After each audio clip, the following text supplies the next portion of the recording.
Saludos amigos, estudiantes, colegas. Vamos a hacer un video sobre farmacología de los procesos alérgicos e inflamatorios. Un video con bastante fisiología, además de farmacología. Y es para estudiantes de medicina veterinaria de la UNED Escogedes. Vamos a crear un caso ficticio. Este niñito, digamos que le pasó lo siguiente.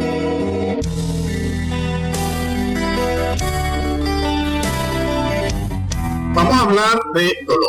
La mitigación del dolor es obligatoria y es una de las funciones para las cuales somos médicos veterinarios, pero también nos importa que hagamos diagnóstico. Tenemos que saber qué es lo que le duele antes de eliminar o mitigar eso que le duele. Tenemos que hacer un estudio de cómo se mueve, si orina, si defeca, si come, cómo lo hace. Porque el animalito no me va a decir cómo me dolía, me puede decir cómo le duele tiempo presente a través de sus signos, síntomas, su performance, su semblante, de manera que el dolor es algo filosófico en medicina veterinaria y tenemos que saber cuándo mitigarlo, aunque tenemos la obligación de mitigarlo. Tenemos signos clásicos de la inflamación. De una vez aclaramos que la inflamación no es sinónimo de dolor. Lo que tenemos acá son terminales nerviosas. Se le dice así a pesar de que aquí comienza la conducción nerviosa sensorial. Y tenemos varios tipos de terminales. Esto es el terminal libre y él es el específico de esto, se llama nociceptivo, que obedece al daño, obedece a algo que está mal. Pero tenemos unas 3 maneras de trabajar. La primera es que haya una lesión y en ese momento de la lesión hay una conducción nerviosa. No es en la mano cortada que se siente el dolor de la mano cortada, es en el cerebro. Tiene que haber una transmisión. Segundo, estas que no son de dolor, al ser sobreestimuladas, pues transmiten una sensación dolorosa. Me explico. Por acá no están las de frío y calor, pero si usted le pone mucho frío durante mucho tiempo a una terminal nerviosa de frío, pues ella va a transmitir una señal dolorosa, podríamos decir dolorosa de frío. Si pone mucho calor durante mucho tiempo a una terminal nerviosa de calor, pues vamos a transmitir una señal nerviosa de dolor. La sobreestimulación de cualquier terminal nerviosa produce dolor. La estimulación de una señal de dolor produce dolor. Y la tercera sería que en esta terminal nerviosa libre actúen unas sustancias que vamos a llamar, por acá creo que aparecen, más adelante, son estimulantes nerviosos para dolor. Sustancias que se producen durante la inflamación que estimulan. Pero hay que dejar claro que son 3 cosas diferentes. Dolor no es sinónimo de inflamación.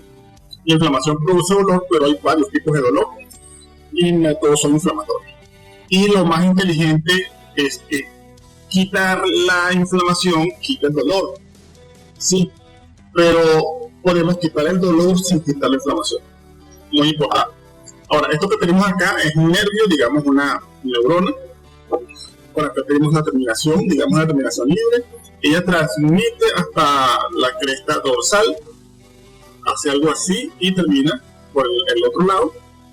Llega a una tercera vía y termina en las zonas somatosensorial, zona, área, esa fisura que hay por acá. Entonces aquí es que se siente el dolor. Ya, después que hace todo este viaje que sucede tan rápido que da la impresión de que la mano es la que me duele. Y dato aparte, bueno, evitar esta conducción nerviosa pues evita el dolor. Ahora, tenemos estas sustancias que son estimuladores de la terminal nerviosa. Y que estamos hablando de dolor, por supuesto. La primera sería la bradicinina, que es un super vasodilatador, un mediador de dolor. La histamina y la serotonina, que son los protagonistas de este video, vamos a hablar mucho de ellos. Ellos tienen muchas funciones en muchos lugares, pero estimulan la terminal nerviosa de dolor. Y tenemos el ácido láctico. Gente como yo que se la pasa en el gimnasio asombrando a la gente con los resultados y la gente, wow, ¿cómo lo hace? Wow. El ácido láctico producido por cierta vía metabólica energética pudiera producir dolor. Y bueno, el exceso de potasio en la terminal nerviosa produce dolor. Eso se podría tocar mucho más adelante hablando del sistema nervioso específico. Y también podemos meter acá las prostaglandinas. Pero las prostaglandinas no son realmente estimuladores, sino como que mediadores. Es decir, si me toco, no siento dolor, pero en presencia de la prostaglandina, ya se pone más sensible, se pone más fácil de reducir la despolarización, consecuentemente la transmisión nerviosa. ¿Ya? Entonces es más fácil que en presencia de prostaglandina el cerebro termina recibiendo dolor. Lo que tenemos acá es un epitelio plano, estratificado, con queratina X. Este es un pedazo de piel subcutáneo, epidermis, un vaso sanguíneo, digamos un capilar. Esto, por supuesto, que es un gráfico. Vamos a usar nuestra imaginación, por favor. Tenemos células. Esto ya es en el tejido, aunque también están en la sangre. Vamos a hablar primero del macrófago. El macrófago es un leucocito sin gránulos, un gran granulocito, que cuando está en la sangre se le llama monocito, pero acá lo vamos a llamar macrófago porque está en el tejido. Él está buscando cosas para fagocitar. Tenemos la célula celada. Fíjense que está full de gránulos, de un montón de cosas, pero básicamente histamina y serotoninas. Él está esperando un proceso inflamatorio para liberarlo. Está esperando un daño para liberarlo. Y bueno, acá tenemos las células dendríticas. Ellas están también esperando la presencia de un patógeno. Las dendríticas están especializadas en el reconocimiento de los patógenos. Básicamente las tres pudieran hacer las tres cosas de las que estoy hablando, pero las dendríticas son las mejores para el reconocimiento de patógenos. Ellas son como la persona esta que está en la cárcel cuando el protagonista está llegando y están pegados a la reja. ¡Ay, pásenmelo, por fin! ¡Qué bueno! Está esperando a que pase algo por este capilar que sabe, porque genéticamente la expresión genética que ella tiene es reconocimiento de patógenos. Y bueno, tenemos una sustancia que llamamos ciclooxigenasa 1. Es muy importante, 1. Y es muy importante que se entienda que esto es una situación normal. Aquí no hay dolor, aquí no hay inflamación, aquí no hay daño. Aquí la fisiología funciona con esta sustancia que está aquí. Ella cumple muchas funciones, vamos a hablar sobre eso. Pero esto es previo al daño, previo a la lesión, previo a la inflamación. Pero sucede esto. Y no se juega fútbol. Esto es una caricatura de lo que le pasó al mínimo, no es el mínimo, solamente para que lo entendamos. Hubo una cosa como esta.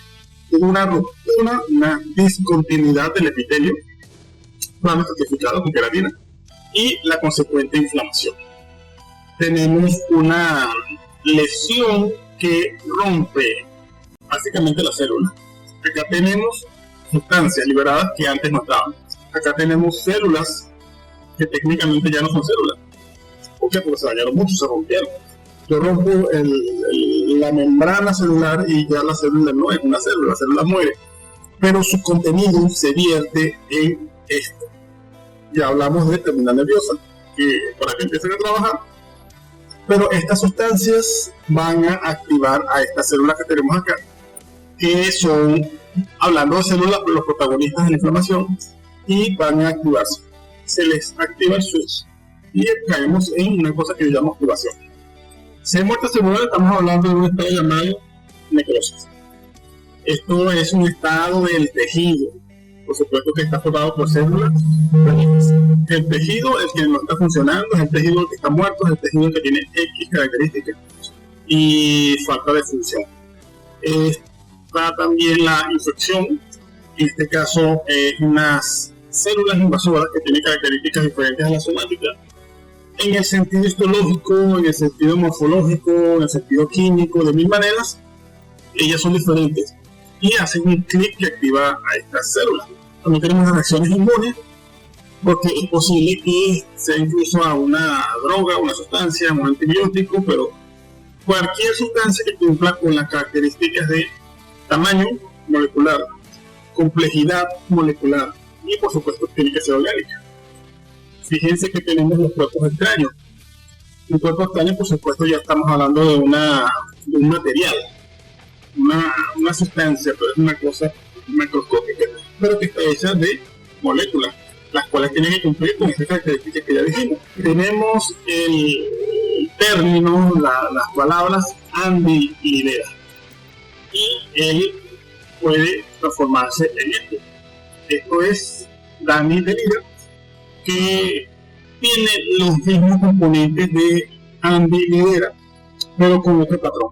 Acá lo que estamos estudiando es el patrón con el que se presenta ante nuestro sistema inmune, ante nuestras células inflamatorias, y ese patrón va a ser reconocido y detenido, o simplemente se deja pasar porque es normal. El patrón es lo que estamos buscando aquí, es lo que nuestras células van a reconocer. El código con el cual están ordenados, porque a fin de cuentas estamos hechos de lo mismo, tanto las bacterias como la madera, como nosotros mismos, estamos hechos de nitrógeno, carbono, hidrógeno, oxígeno, azufre, hierro, etc. Ok, entonces los patrones moleculares de los patógenos, hablaré en primer lugar de un ARN de doble cadena. Los humanos no tenemos eso, entonces los animales no tenemos eso, los mamíferos, más de mamíferos para que no haya confusión, no tenemos eso, y en presencia de esto pues hay una activación, hay un switch y ella se activa. Tenemos islas no metiladas de ADN, aquí es más o menos al revés, el humano tiene y se presenta una célula con no metilación en el ADN, se activa la inflamación. Tenemos la fosforilcolina, esto vendría siendo más bien algo metabólico en las bacterias. Los lipopolisacáridos, y por aquí también están los peptidoglicanos. Estas son sustancias proteicas de la membrana celular, de hecho es de la pared celular de las bacterias. Esto, por cierto, es lo que utilizamos al momento de clasificarlas en gram positivo o gram negativo, porque esta sustancia que la bacteria sí tiene, pues es reactiva a los insumos que utilizamos en el laboratorio.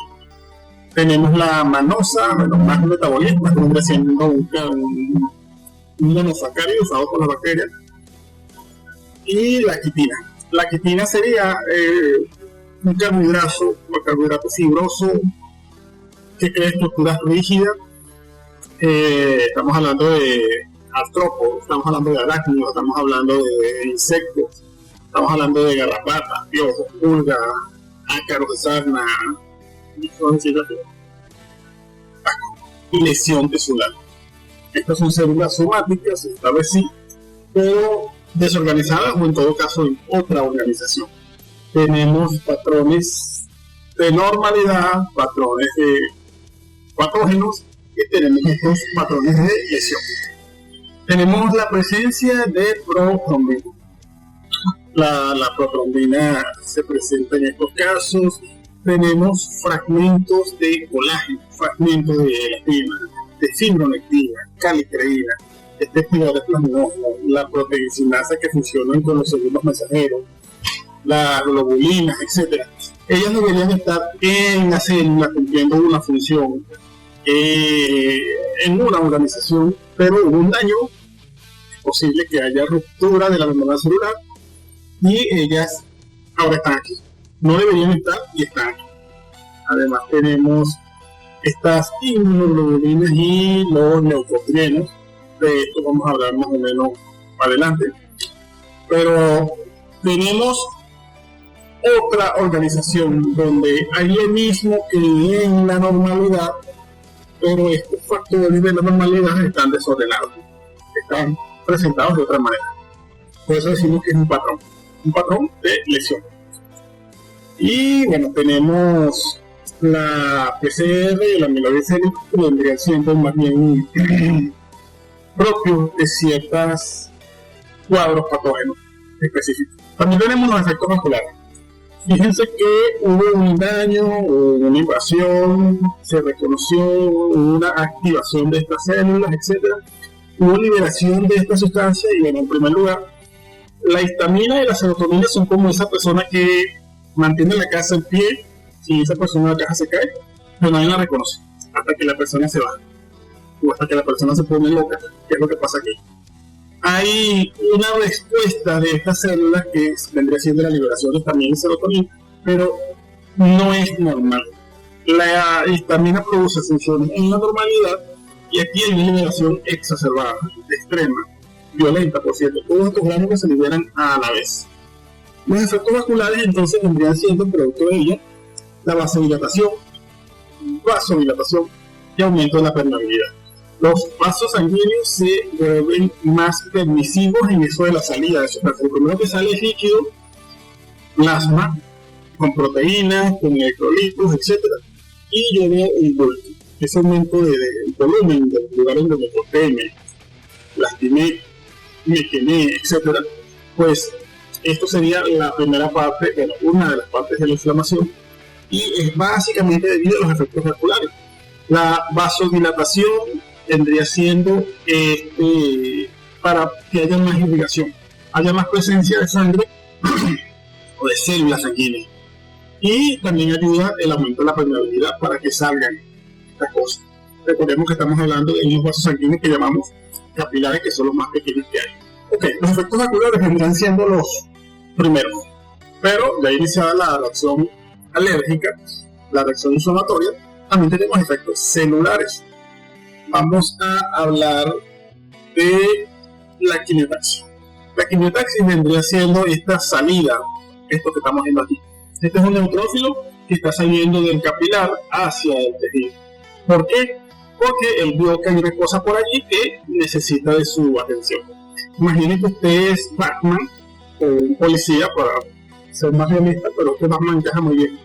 El asunto es que él está andando por la ciudad buscando el crimen, pero él no detiene a cualquier ciudadano que por ahí le caiga a golpe, porque le caiga a golpe. Él necesita que haya una situación, un síntoma, una cosa que él reconoce como crimen.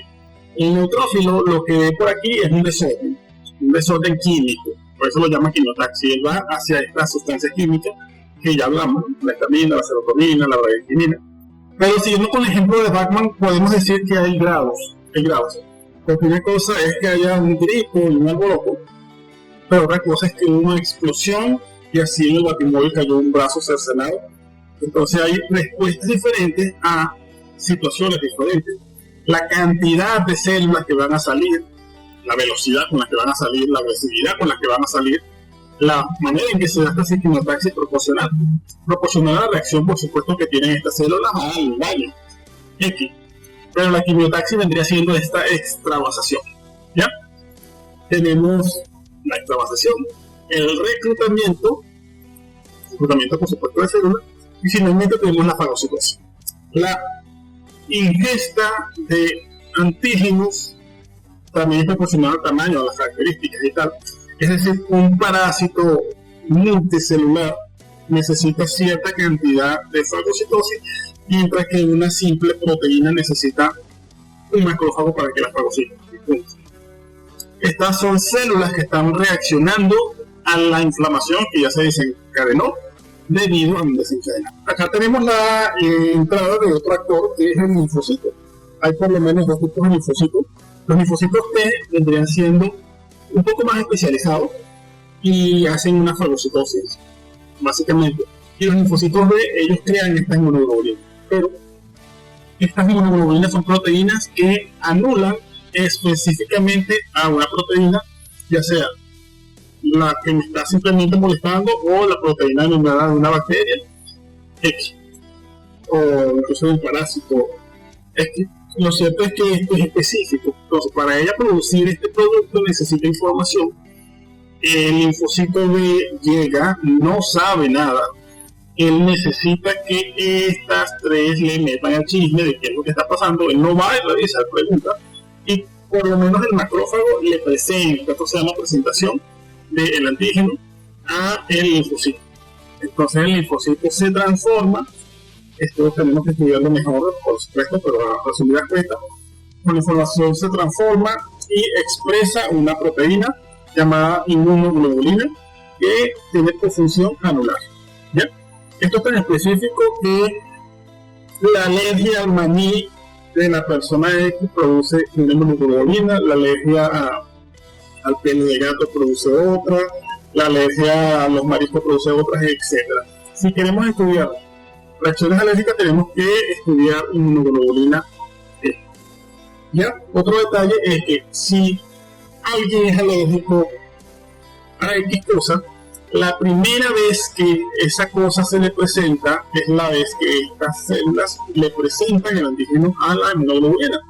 Puede que haya un daño, incluso puede que haya una reacción, pero aquí no había inmunoglobulina.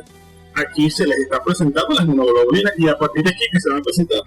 La segunda vez que haya contacto con esta sustancia es que ya las inmunoglobulinas están circulantes en la sangre, incluso salen y está la reacción. Ahí está la reacción alérgica. Entonces tenemos la presentación y tenemos esta interacción inmunoglobulina anticuerpo. Ellos serían, repetimos, específicos y tal, pero bueno, la reacción alérgica, recuerden que es desproporcionada, es rápida, es violenta, puede incluso matar, puede incluso producir paros respiratorios, etc. Otra cosa que sucede, que también es relativamente importante, es que, bueno, el linfocito ya ha instaurado todo este proceso de reacción. Recuerden que no necesariamente es inflamación, no necesariamente es reacción alérgica. Puede ser una simple inflamación o puede ser una inflamación crónica, que vamos a hablar más adelante de eso. Pero lo cierto es que ya avanzado el proceso, el linfocito puede producir interferón. El interferón vendría siendo como que ya una parte terciaria de esta inflamación, producido por los linfocitos, y él va a el macrófago. Y el macrófago, que de por sí no tiene padrote para la fagocitosis, se va a transformar en una manera más especializada. Como digo especializado, es que es experto en una cosa, ¿ya?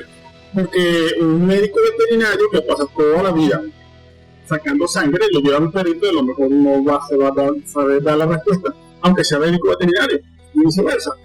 Entonces, se olvida de todo lo demás y él se especializa en matar. Generalmente estamos hablando de virus.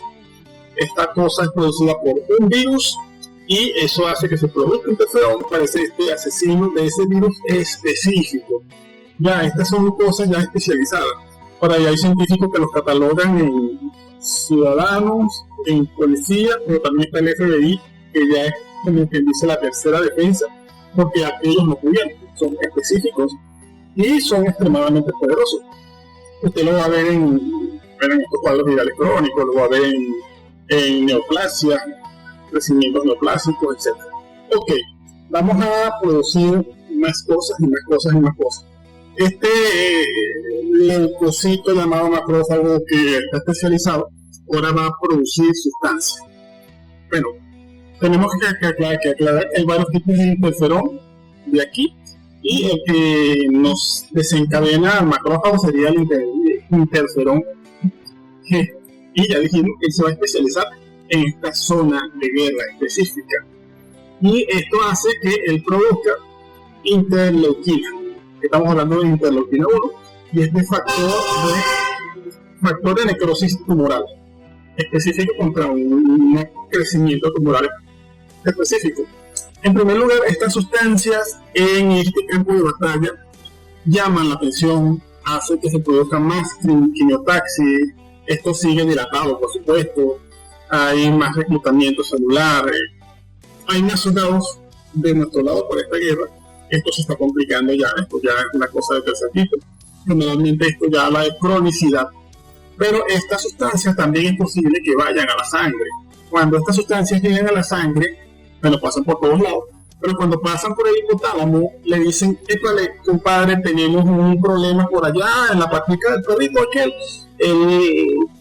Tiene un cuerpo extraño ahí, la cosa está fea y yo creo que hay gusanos y tal. ¿Por qué no activas el fuego? El fuego es fiebre. El hipotálamo es el que produce la fiebre en presencia de pirógenos, que son estas sustancias que las células inflamatorias están liberando. Y estos pirógenos, que son, bueno, básicamente los que producen la fiebre, los que desencadenan la fiebre en el hipotálamo, en el sistema nervioso. Bueno, esto es relativo, el sistema nervioso central o no. El hipotálamo activa el switch a la fiebre y empieza la fiebre, generalmente por infección. Generalmente la fiebre es porque hay una infección y generalmente ya no es de un día o dos, ya hubo un tiempo de incubación, etc. Pero hay un exceso de células, de sustancias químicas y bueno, esto se está complicando cada vez más. Tenemos, como ya dijimos, siempre una fosfolipasa A2 que extrae el ácido araquidónico de la membrana celular. Y bueno, ya dijimos que produce una ciclooxigenasa, vía ciclooxigenasa, y pasan cosas, pero también existe una ciclooxigenasa 2. Ácido araquidónico, ciclooxigenasa 2. Esta ciclooxigenasa 2 vendría siendo un poco más, no es exactamente así, pero un poco más patológica, un poco más inflamatoria, por lo siguiente. Ella va a producir prostaglandina H2, básicamente prostaglandina H2. Y con, bueno, efecto de una isomerasa conseguimos la prostaglandina E. Esta señora vendría siendo mayormente responsable de salir, ir a la sangre, pasar por el hipotálamo y decir, produce fiebre, y el hipotálamo produce fiebre, porque toca producir fiebre. Y bueno, produce un montón de cosas. Ella vendría siendo también responsable de la sensibilización de la terminal nerviosa, del dolor, de la inflamación. Esta es la responsable que tenemos acá. ¿Ya? Pero también tenemos que las prostaglandinas, en otros lugares, aquí estaríamos hablando de la célula blanca, los trombocitos, etc., pues ella va a producir prostaciclinas y tromboxanas. Tenemos ya unas 3 cosas o 3 grupos de moléculas que están produciendo, bueno, efectos pro y antiinflamatorios. Por lo menos los tromboxanos, ellos van a producir agregación plaquetaria.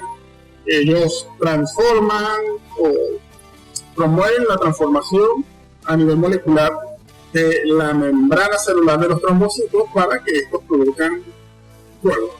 Es como que hace que les salgan bracitos para que cuando está a punto de salir del vaso sanguíneo se sostenga, mientras que la prostaciclina es al revés. El tromboxano produce vasodilatación, porque a fin de cuentas lo que queremos es coagulación, mientras que la prostaciclina produce vasodilatación, etc. Entonces tenemos más sustancias. De nuevo va a haber más desastre químico aquí. Esto es lo que hemos estado haciendo en cada momento. Si alguien les pide alguna vez que resuma, la inflamación es un desastre, un zaperoco, un arroz con mango de sustancias y efectos celulares y efectos vasculares y tal. Bueno, aquí tenemos más sustancias, pero aquí es interesante la presencia de la prostaglandina E, que produce dolor, produce inflamación, produce fiebre, etc. Ahora, la misma fosfolipasa va a producir el mismo ácido araquidónico. Esto, bueno, uno se pudiera hacer la idea de que es el epitelio que produce el ácido araquidónico, de donde se saca ácido araquidónico, pero realmente es en la membrana celular. Todas las células del cuerpo, de nosotros los mamíferos, tenemos membrana celular, y entonces no es solamente de un tejido llamado epitelio. Por supuesto que sale de allí, pero no es el único lugar al que va a salir. Este ácido araquidónico tiene una segunda vía. Esta sería la lipooxigenasa. Entonces tenemos la ciclooxigenasa y esta segunda vía que es la lipooxigenasa. Y nosotros generalmente jugamos con aquella. Esto pudiera exagerarse porque el ácido araquidónico que no se está yendo para allá se viene para acá cuando inhibimos acá. Pero aquí vamos a hablar específicamente de la lipooxigenasa y los productos que conseguimos en ella. Debido al efecto que ella hace en el ácido araquidónico son los leucotrienos y la lipoxina. Bueno, la lipoxina vendría siendo los únicos, creo, las únicas sustancias de las que hemos hablado hasta ahora que son realmente antiinflamatorias. ¿Por qué? Bueno, porque ella produce vasoconstricción y evita un poquito la permeabilidad vascular X, pero no es que realmente produce un efecto antiinflamatorio. O sea, no es que su efecto sea tan importante, lo que hablamos de inflamación o antiinflamación. Ella simplemente vendría siendo contrapeso. Mientras que los leucotrienos sí. Los leucotrienos son de hecho muy importantes en reacciones alérgicas a nivel respiratorio. Los leucotrienos van a pulmón y producen contracción del alveolo, bueno, contracción de la musculatura lisa alveolar. Y hay una vasodilatación, una permeabilidad exagerada, y bueno, hay líquido en este alveolo, que debería haber solamente aire, y esto pues evidentemente puede matar. Si controlamos los leucotrienos, pudiéramos controlar esto que llaman reacción, bueno, no es la palabra asma, pero esta reacción inmunológica a nivel de alveolo. Tenemos otra cascada que es paralela a la ciclooxigenasa, y esta cascada secundaria, repetimos, se va a exagerar porque el ácido araquidónico va a salir por una de las dos partes. Acá tenemos una lámina que, bueno, se explica sola. Fíjense que tenemos dos tipos de reacciones inflamatorias: crónicas y agudas. Evidentemente hay diferencias. Las células que conseguimos en la presentación en lo que respecta a tiempo, el por qué se presenta, bueno, léanlo, van a hacer una captura de esto para que avancemos.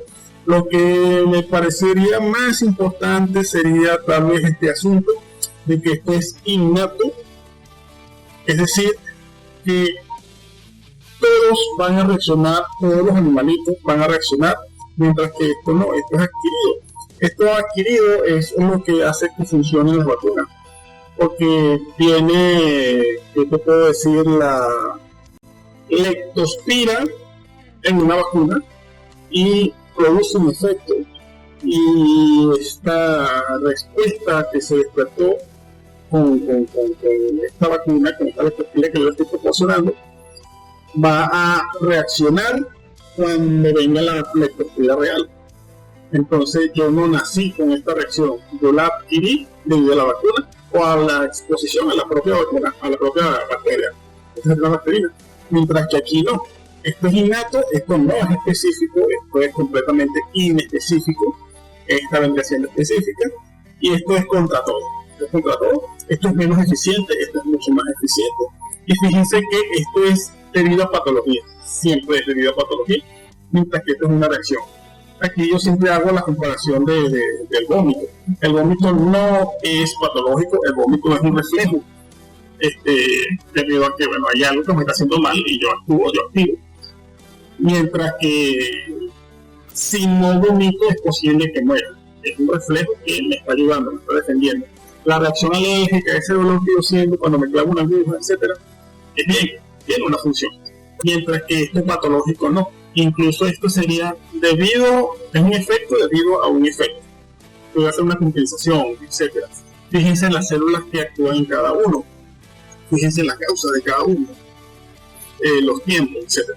Está bien interesante esta lámina. Para terminar de hablar de qué es ese proceso que llama inflamación, faltaría el asunto de la finalización, la regeneración, la reparación, pero vamos a dejarle eso a su profesor de patología, tal vez fisiología, no sé. Lo cierto es que ya el video está muy largo, entonces vamos a ponerle un poquito de límite a bla bla bla. Vamos a hablar un poquito de las sustancias y de los fármacos, las sustancias de las que ya hablamos y de los fármacos que afectan este proceso.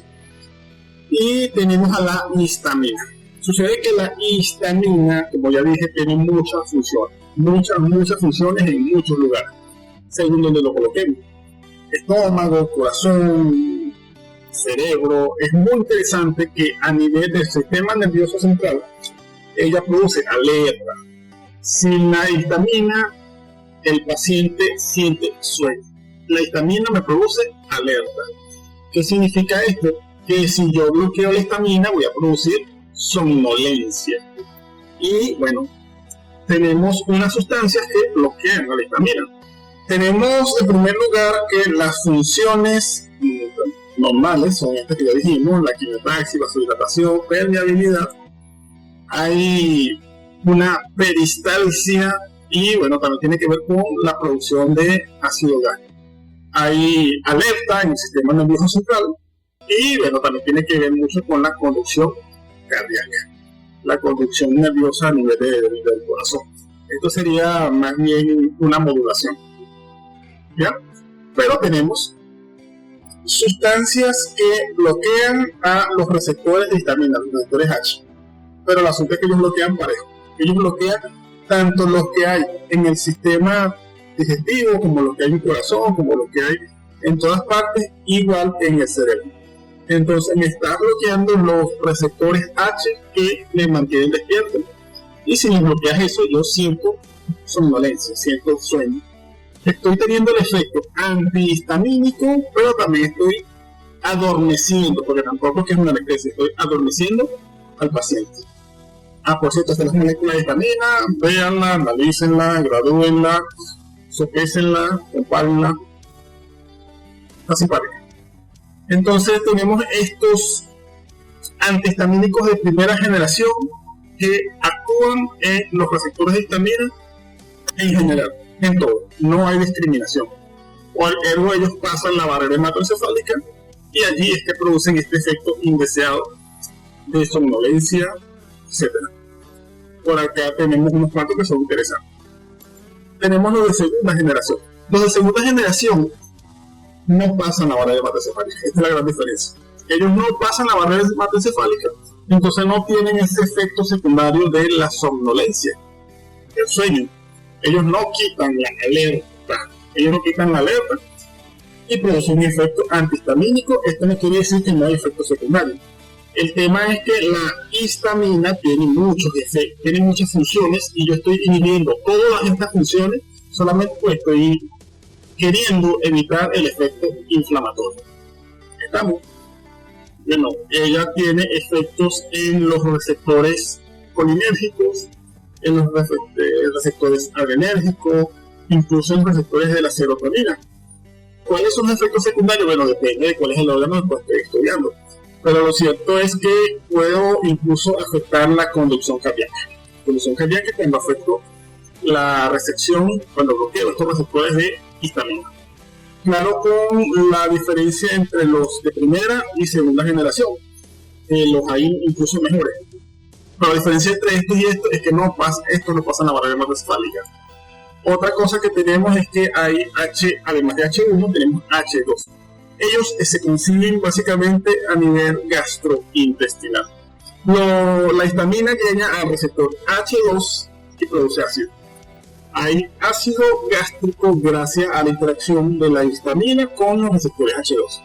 Si yo bloqueo la histamina en general, estaría evitando este efecto. Pero tenemos unos antihistamínicos que son específicos, su configuración molecular, embona muy bien en los receptores H2.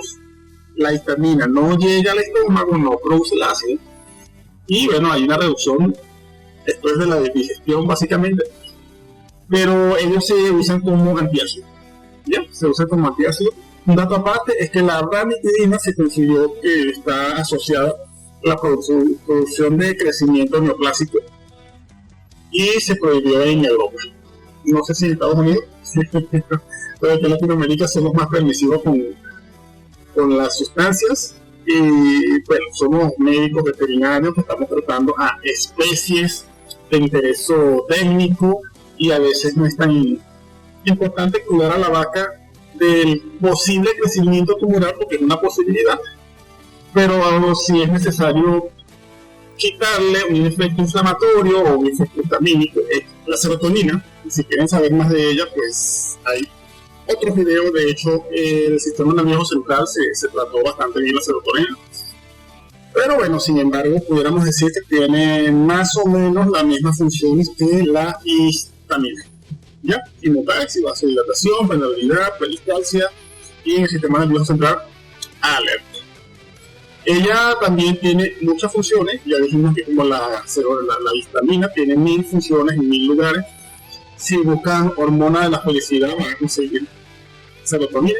Se dice que ella a nivel del sistema nervioso central es la hormona de la felicidad, porque su función es opuesta a la melatonina, que me duerme y me pone triste, mientras que la serotonina me despierta y me pone alegre.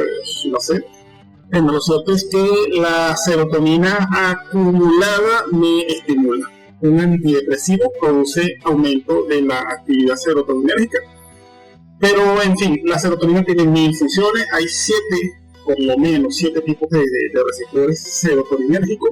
Creo que se simbolizan 5H. Esos son los receptores de serotonina. En gastrointestinal tienen la gran función de que yo me sienta saciado. Hay muchos receptores serotoninérgicos a nivel de gastrointestinal. Hay una ya frase hecha que dicen que hay un segundo cerebro en la cavidad abdominal porque hay neuronas propiamente dichas, y las conexiones son bastantes, las sinapsis son bastantes. Entonces, no es descabellado decir que hay un segundo cerebro, aunque bueno, no estoy de acuerdo. Lo cierto es que la serotonina tiene muchas funciones y yo las puedo estimular, las puedo bloquear. Pero ya dijimos que la serotonina es uno de los moduladores de dolor cuando hay inflamación. Caemos en los AINES, tema importantísimo. Y bueno, en primer lugar son analgésicos, antiinflamatorios, no esteroideos. Evidentemente son sustancias que quitan o inhiben la inflamación, pero no son esteroides. La S vendría siendo por plural. Fíjense que en primer lugar, sabemos que funcionan inhibiendo a una enzima, la ciclooxigenasa, y depende de cuál ciclooxigenasa ellos inhiban, vamos a clasificar. Selectivo de la ciclooxigenasa 1, selectivo de la ciclooxigenasa 2, no selectivos, etc. Y bueno, empecemos con estos que son selectivos de la ciclooxigenasa 2. No atacan a la ciclooxigenasa 1. El tema es que tenemos un fundamento, un pilar de la farmacología que ya no existe, y es que la ciclooxigenasa 1 es buena, la ciclooxigenasa 2 es mala. Hay que matarla, hay que eliminarla, ella es la que me produce el mal. Pues ya no es tan así. Resulta que la ciclooxigenasa 2 tiene funciones.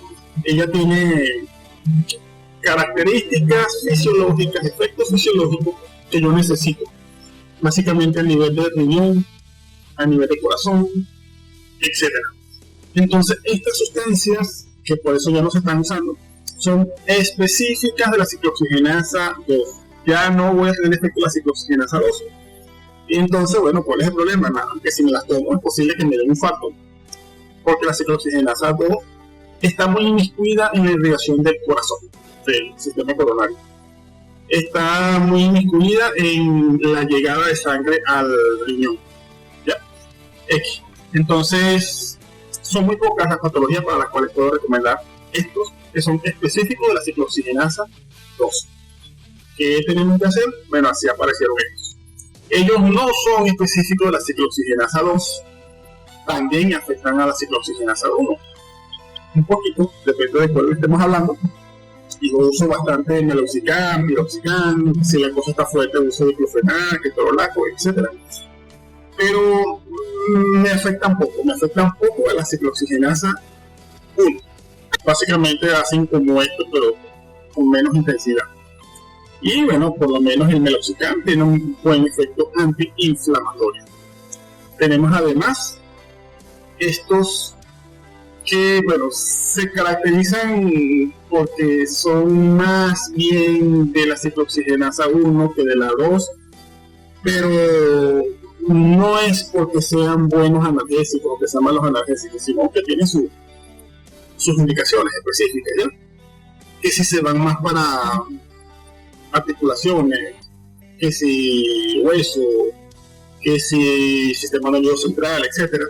La aspirina se recomienda porque es muy buena inhibiendo a los tromboxanos.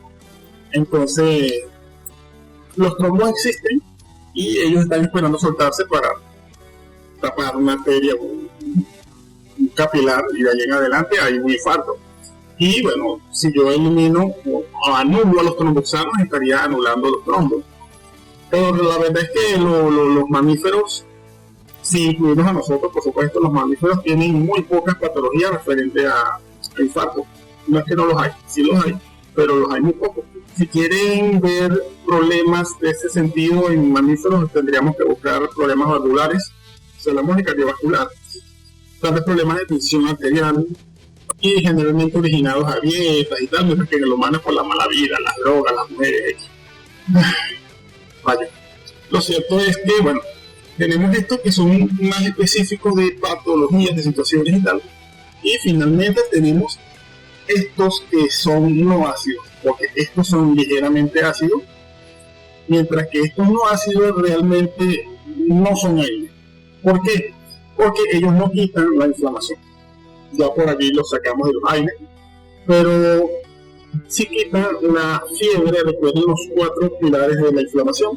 Quitan la fiebre y se puede decir que quitan el dolor. ¿Por qué? Porque ellos trabajan más a nivel de conductividad, más a nivel del hipotálamo, etc. Tienen muy poco efecto secundario. ¿Por qué se manda tanto paracetamol? Bueno, porque el doctor ese no sabe más nada. Así de simple. Pero no, la verdad es que el paracetamol es lo mejor que te puede mandar para el dolor. ¿Que no quita la inflamación? Sí, pero es que la inflamación es una respuesta, generalmente, por supuesto. Es una respuesta del cuerpo, como ya dije, como el vómito y tal. Entonces necesitamos que si tienes dolor, quitar el dolor. Si tienes, ¿qué sería lo otro? Fiebre, necesitamos quitar la fiebre. Pero no estoy quitando la inflamación, sí, no estoy quitando la inflamación, pero estoy quitando eso. Y tiene muy poco efecto secundario. Prácticamente no tiene efecto secundario. Como ya dije, corazón, riñón, etcétera, tiene muy poco efecto secundario y tiene mucha potencia. El asunto es que es muy bueno, el asunto es que es muy bueno de paracetamol, y la dipirona vendría siendo otro no ácido que funciona igual que ella. El paracetamol puede producir una intoxicación en animales porque la metabolización termina en muchos metabolitos, y es posible que si se satura una vía metabólica se vaya por otra y ese metabolito tóxico X. Hay que hacer un video aparte sobre eso. Pero el paracetamol se usa poco en veterinaria, puede ser un poquito. Entonces usamos dipirona. Pero, en Europa se prohibió la dipirona. Se prohibió porque está relacionada a granulocitosis. ¿Ya? Ese es el caso. A granulocitosis, entonces estoy quitándole defensas al animalito y tal. Creo que se tiene que hacer un control muy estricto del tiempo de retiro. Ese es el tema. Pero bueno, lo resolvieron en proyecto. Uso mucho dipirona en lugar de estos en animales. Estoy hablando de Latinoamérica porque nosotros somos los que no le paramos ese tipo de cosas. No le paramos ese tipo de cosas. Porque es muy bueno. Porque es muy bueno. La dipirona es incluso más potente que el paracetamol y no produce todos los efectos que producen los AINES reales, los AINES verdaderos. ¿Ya? Los efectos adversos, señores, son efectos que se producen al mismo tiempo que el efecto principal. Recuerden que aquí estamos quitando el dolor, la fiebre y tal. Pero bueno, la sustancia no va específicamente a un receptor, así desde la boca hacia el receptor. Él se disuelve en la sangre, igual que lo haría un vaso, una cucharada de azúcar en agua, y produce efectos en varios lugares. En primer lugar, recuerden que todos, si hablamos de farmacocinética, tenemos que repasar la farmacocinética, todos tienen una ligera acidez, todos tienen una absorción bastante buena, todos tienen una presencia bastante buena en la sangre, pero la característica principal es que tienen una adhesión a la proteína muy fuerte, muy buena.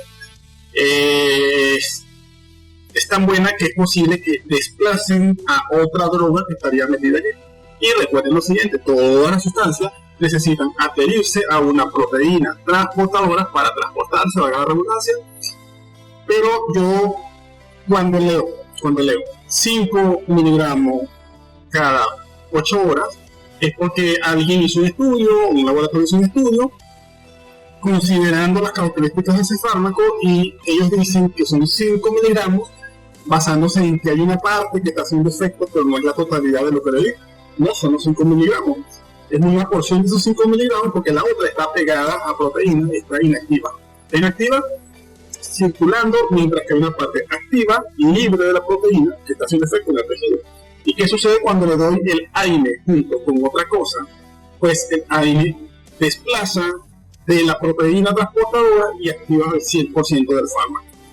De manera que el AINE potencia todos los efectos secundarios y colaterales.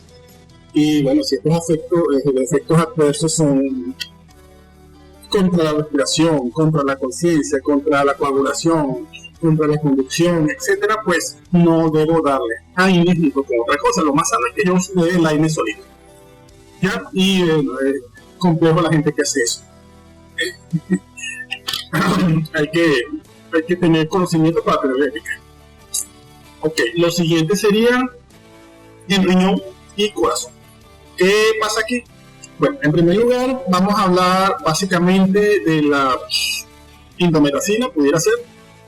Todos tienen estos efectos colaterales. Estoy hablando de AINES en general, pero hay algunos que son como que más protagónicos en ese sentido, ¿ya? La indometacina hace esto, pero la verdad es que no es la única, todos lo pueden hacer.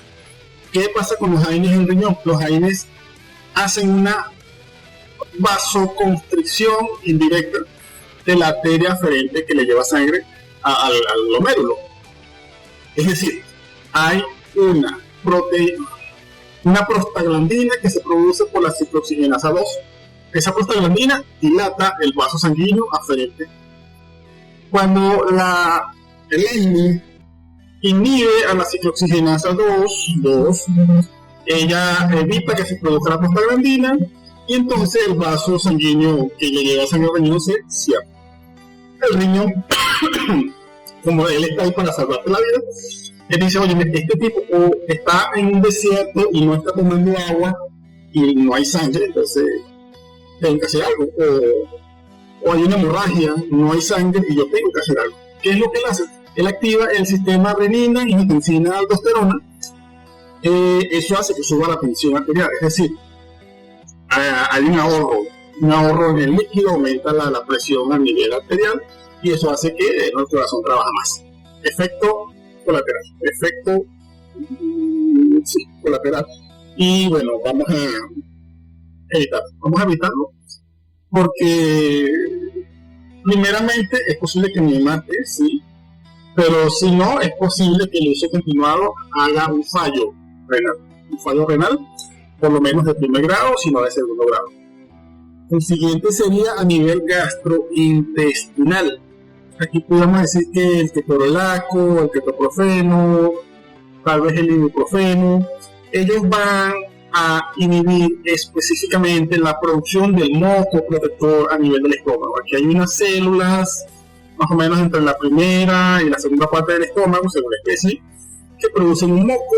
¿Por qué? Porque hay una prostaglandina que los estimula que produzcan moco y esa prostaglandina va a ser estimulada, va a ser producida por efecto de la ciclooxigenasa. Estoy inhibiendo la protección del estómago, ergo el ácido que contiene igualito pues me va a producir una úlcera. Efecto adverso indeseado.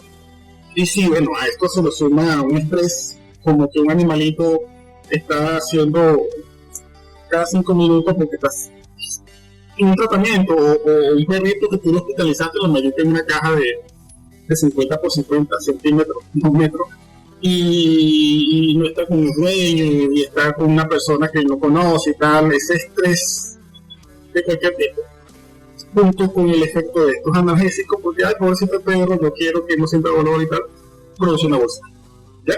Entonces, bueno, por lo menos acá pudiéramos hablar de que si lo combino con antiácido prevengo la úlcera, pero lo ideal es evitar este efecto adverso. También tengo a nivel del sistema nervioso central, esta es información bastante nueva y no puedo ahondar mucho, pero sí hay un antagonismo, tal vez fisiológico, con la serotonina. Recuerden que la serotonina tiene la función de activar el cerebro y unas funciones cognitivas que no se van a dar. Y hay problemas en estas funciones neuronales debido al uso de AINES en general. Vean que hay, esto no es un animalito, me disculpan, pero bueno, lo ilustra bien. El asunto es el siguiente: existe una enfermedad que se llama arco arterioso persistente porque Durante la etapa fetal hay una comunicación entre la sangre arterial y venosa a nivel del arco aórtico. Esto es necesario, esto es importante en la época fetal, donde el feto nace, no. Si esto persiste, entonces necesita cirugía y hay que operarte. Pero a nivel de feto es necesario, y si yo corto ese arco arterioso, el feto muere. El feto muere porque necesita su unión arteriovenosa. Si le damos, aquí estaríamos hablando de, bueno, tal vez en general, los AINES evitan esta unión de la sangre venosa y arterial en el feto durante el embarazo, y estaríamos perdiendo el producto de esta preñez, porque queríamos quitarle el dolor. Queríamos quitarle el dolor y matamos la becerrito, al potrico, a lo que sea que venía. Estamos diciendo que no se deben utilizar estas sustancias en estas situaciones. No, estamos diciendo que lo evitemos. Estamos diciendo que hay uno que es bueno para esto, uno que no es tan bueno para esto, uno que lo debes usar para esto, pero que sí lo puedes usar para otra cosa, etc. Tienes que tener presente qué es la situación. ¿Qué es la situación? ¿Cuál es el otro tratamiento que le estás poniendo? ¿Cuál es la otra droga que le estás poniendo? Tienes que ver cuál es la edad, tienes que ver cómo está el hígado de los animalitos, tienes que ver muchas cosas. Y eso hace la clínica. Eso es lo que diferencia a un médico de un enfermero, a un veterinario de un asistente, no sé. Tenemos a estas sustancias que son antiinflamatorios, pero estos sí son esteroides, no como aquellos que no lo son. Empezamos con la glándula adrenal. Por cierto, se llama adrenal porque en el humano el riñón está así y el humano está así y ella está aquí arriba. Pero todo se pone así cuando es un perrito, un caballo y tal. Ya no está sobre, sino que está fuera de. Está en la parte craneal, no en la parte de arriba del riñón. Anatomía, plano, etc. Entonces tenemos la estimulación de la hormona adenocorticotrópica y ella produce cortisol. El cortisol vendría siendo la sustancia que activa, a muy resumidas cuentas, la función de ella es activar el tejido. Activa el tejido, activa la síntesis de proteína, activa muchas cosas, ya vamos a hablar. Pero lo cierto es que su presencia en la sangre, bueno, primero, su ausencia hace que se produzca adenocorticotrópica y esto hace que empiece la producción. Pero su presencia hace que el hipotálamo entienda que ya no se necesita. Esto se llama feedback, una retroalimentación.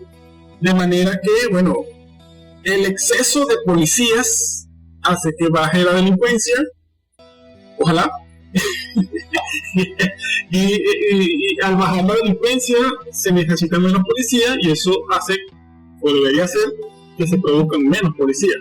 Pero cuando hay menos policía, hay más delincuencia y eso hace que se deba producir más policía y es un ciclo. Así tenemos esto y ahí a la final un equilibrio cortisol a adenocorticotrópica, ¿ya? La presencia evita que se produzca, la ausencia hace que se produzca. Y bueno, que dijimos que hay una activación de los tejidos, a resumidas cuentas. Bien, entonces dijimos que el fosfolípido se transforma en ácido araquidónico. El ácido araquidónico sale del fosfolípido en presencia de la fosfolipasa 2. Y él tiene dos caminos, cuyos productos principales son prostaglandina, tromboxano, leucotrienos y lipoxina. ¿Ya? Los AINES funcionan solamente aquí y solamente evitan la producción de prostaglandinas y tromboxano.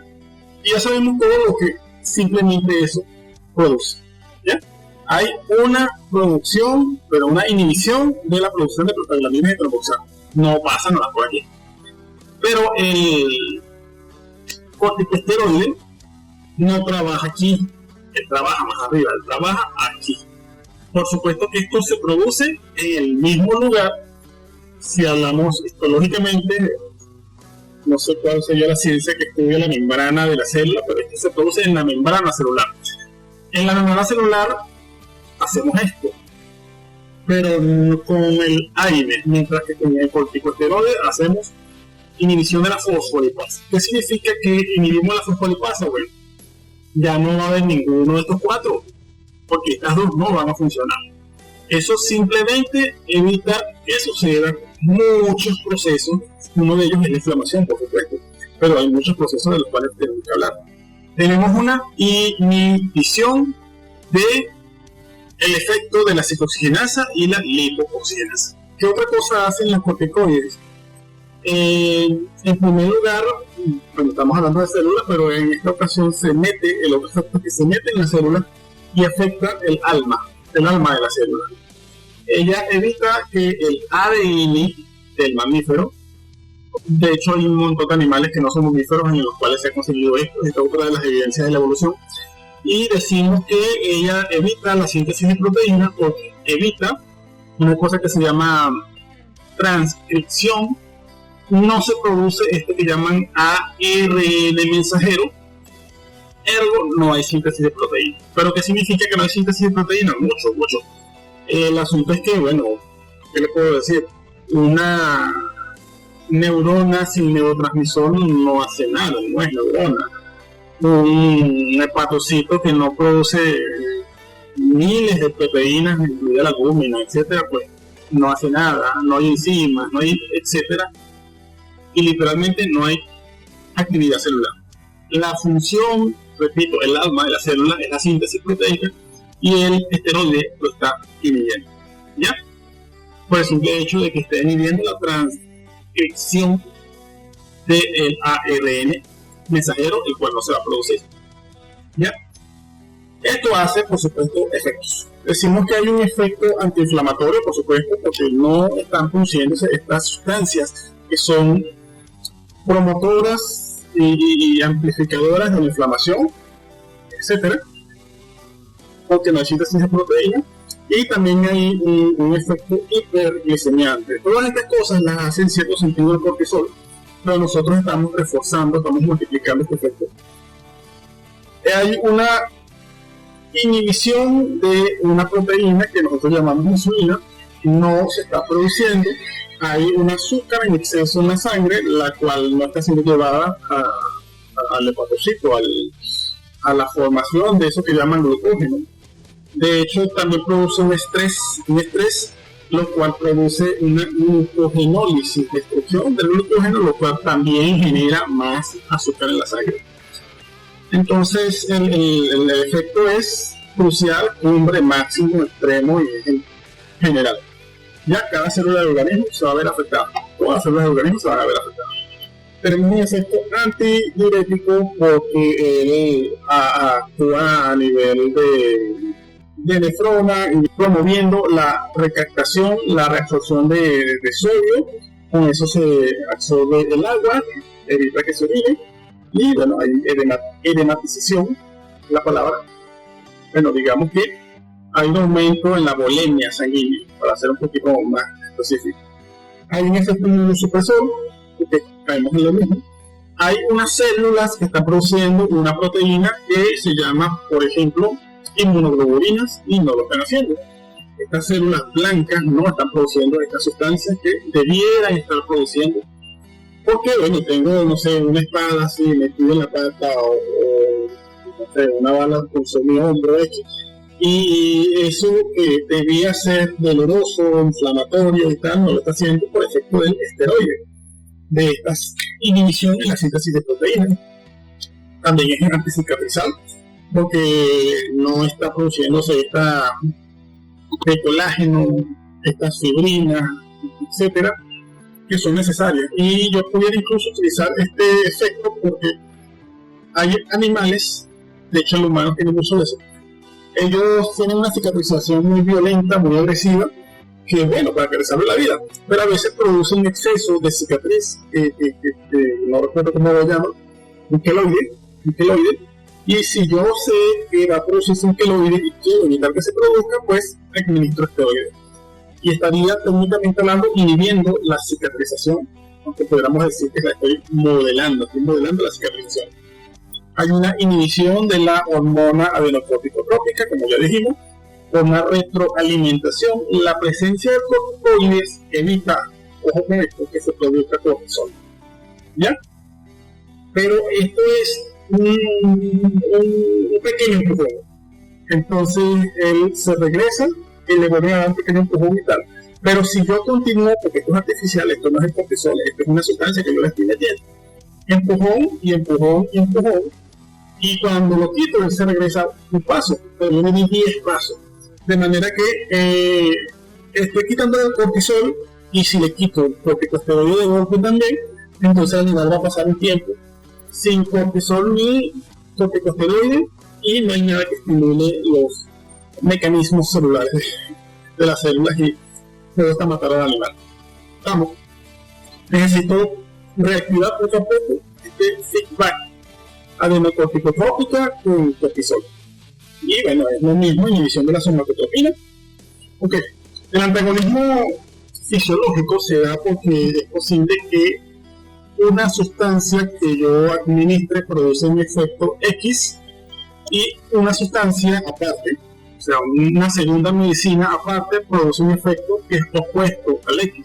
Es como que yo quiera que mi agua se congele y, no sé, le meto hielo y la pongo en la estufa.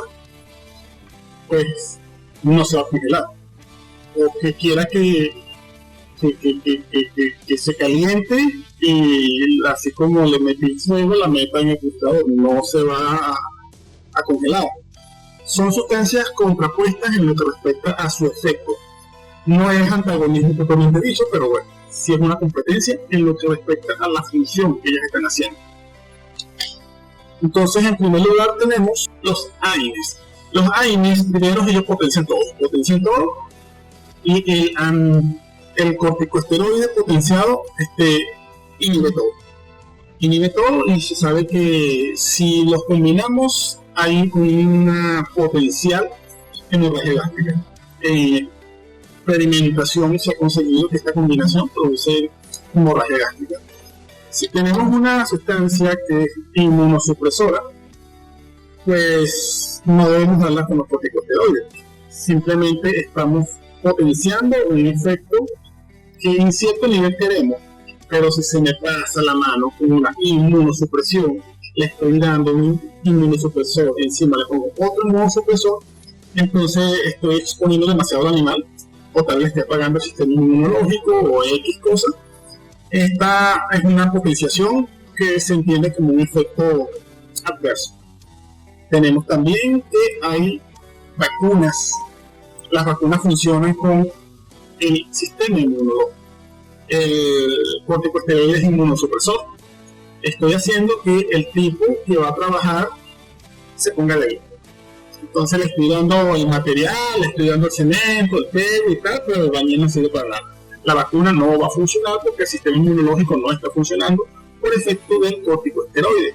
Necesito que el sistema inmunológico esté fuerte, potente, el animal tiene que estar bien alimentado, el animal tiene que estar sano, etcétera, para yo poder vacunar. Y una de las condicionantes es que no debe estar bajo el efecto de un corticosteroide. Los antihipertensivos, bueno, es lo que hablamos. El corticosteroide inhibe la excreción de los electrolitos y con eso jala agua del riñón hacia la sangre. Mientras que el antihipertensivo funciona realmente al revés. Literalmente al revés. Son contrapuestos. Los efectos de estas dos sustancias son contrapuestos y si tú quieres que funcione, no debes darlas juntas.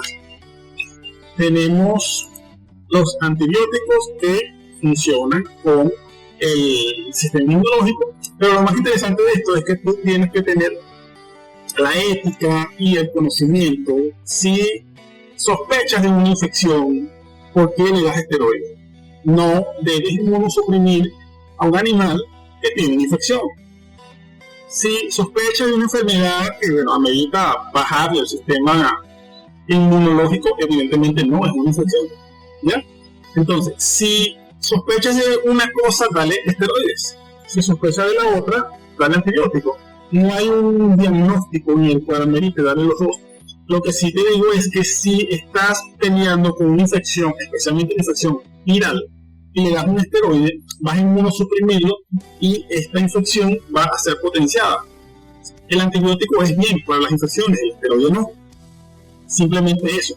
No tiene sentido, no tiene lógica un tratamiento. Y si escribes ambos medicamentos en un récipe estás arriesgando una denuncia, por favor no lo hagas. Bueno, hablando del caso solución de continuidad por traumatismo, la verdad es que si nos olvidó hablando un poquito de gato, sí puedo decir que ellos son muy delicados en el sentido de que la dosis miligramos kilo generalmente es menor que, bueno, en comparación a una vaca, un caballo y tal. Si él pesara lo mismo que una vaca, le tocaría menos cantidad de medicina que a una vaca, lo que quiero decir. Pero además de que la cantidad de miligramos kilos es menor, él tiene menos kilos, de manera que la cantidad de miligramos es mucho más pequeña y tenemos que utilizar presentaciones que estén más disueltas, de menos concentración, y el mercado las tiene, por supuesto. Pero bueno, ¿qué vamos a hacer con él? En general, cuando un animalito viene por traumatismo, por heridas y tal, tenemos que chequear si amerita o no amerita la sutura. Siempre hay que desinfectar las heridas, siempre hay que evitar la infección. Tenemos que chequear si la cosa es grave, tenemos que chequear que no haya hemorragia, incluso hemorragia interna, por supuesto. Bueno, nosotros los pobres hacemos una cosa que se llama la paratomía exploratoria. Los dueños pobres de animalitos, quiero decir, nosotros no somos pobres, ¿qué nos pasa? Lo cierto es que él está, por lo que vimos en el video, bien. Yo diría que no amerita muchas cosas. Digamos que chequear cómo están las estructuras óseas, la hemorragia, chequeamos la glucosa, el ánimo, el animalito y tal. Pero sí tenemos que sopesar el uso o no de aires. Yo diría que no, por lo que viene en el video, si asumimos que es el gato del video. Pero tal vez le damos una dosis de meloxicam, no sé. Podemos decirle a todos que el gatico va a pasar una noche sin pelear por el honor de su novia en el techo de la casa. Pero no, está bien, yo lo diría que está bien. Ese menino no le pasó mucho, ellos son de goma. Entonces lo que necesitamos que entiendan es que a veces se debe evitar usar medicina. Cuando se use medicina, use criterio médico y piense en qué puede pasar, como si estuviéramos jugando ajedrez, si estuviese haciendo una sobredosis. ¿Qué puede pasar? O sea, ¿qué tiene de malo que no le dé la medicina? ¿Ya? A veces el mal es menos mal que el mal. Tengo que pensar bien cuáles son esos efectos secundarios. A veces debo soportar el efecto secundario en pos de una mejoría. En fin, hay mucho que ver.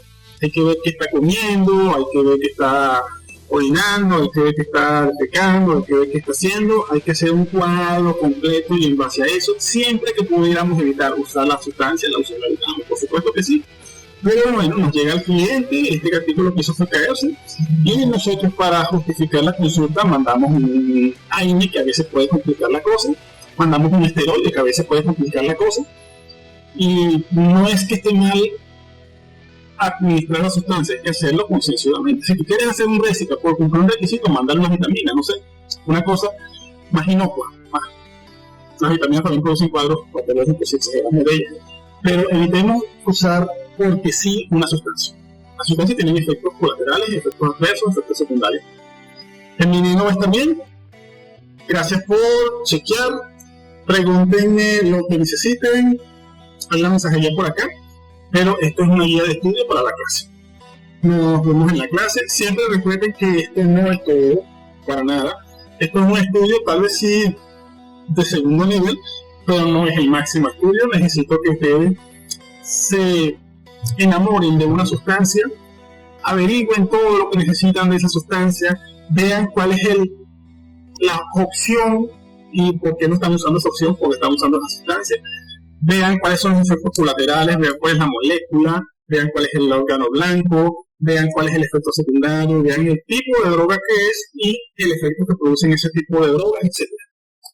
Dominen la farmacocinética y farmacodinámica de esa sustancia y después te pueden utilizar la sustancia, siempre y cuando lo amerite el cuadro clínico.